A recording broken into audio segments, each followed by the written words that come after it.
Biden-Harris address Indian Americans in the event to commemorate Indian Independence Day. Former VP promises honest conversation on all issues. Joe Biden and Kamala Harris in Wellington. Presumptive Democratic presidential nominee Joe Biden has said if elected, he will stand with India as it faced challenges in the region and also have honest conversations with the country. Speaking at a virtual campaign event to commemorate the Independence Day, Mr. Biden said as president, he would advocate standing with India and confronting the threats it faces in its own region and also along its borders, expanding greater two-day trade that opens markets and grows the middle class in the both countries, talking on big global challenges together like climate change, global health, security, and strengthening our democracies where diversity is our mutual strength and where we have honest conversation about all issues as close friends do. Members of US Congress, especially Democrats, have repeatedly raised the issue of restrictions in Kashmir since dilution of Article 370 a little over a year ago, National Register of Citizens, and the passage of Citizenship Amendment Act by last year Parliament. Indian Americans mostly vote Democrat as per the available data.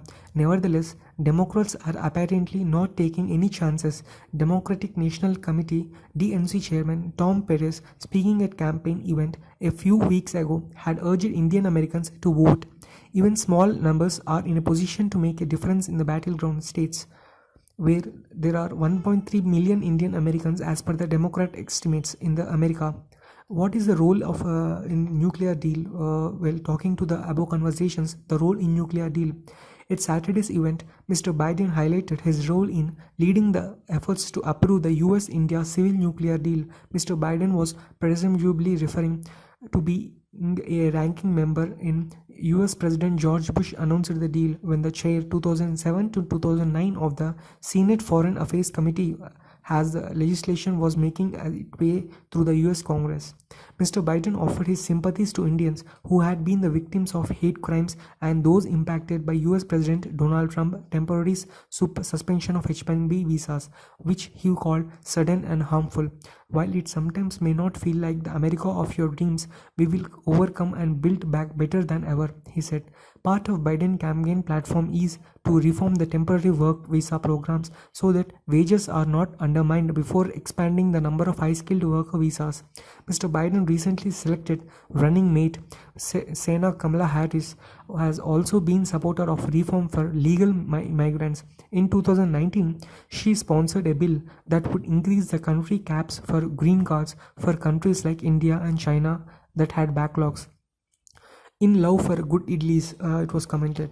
During her record message at Saturday's event, she spoke of her mother's taking her and her sisters Maya to India as children because she wanted us to understand where she had come from and where we had ancestry.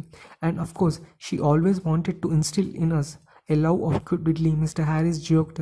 Mr. Harris said she would take walks in Chennai with her grandfather P.V. Gopalan, a former civil servant, and he would tell her about the heroes of freedom struggle and that it was on us to pick up where they left off.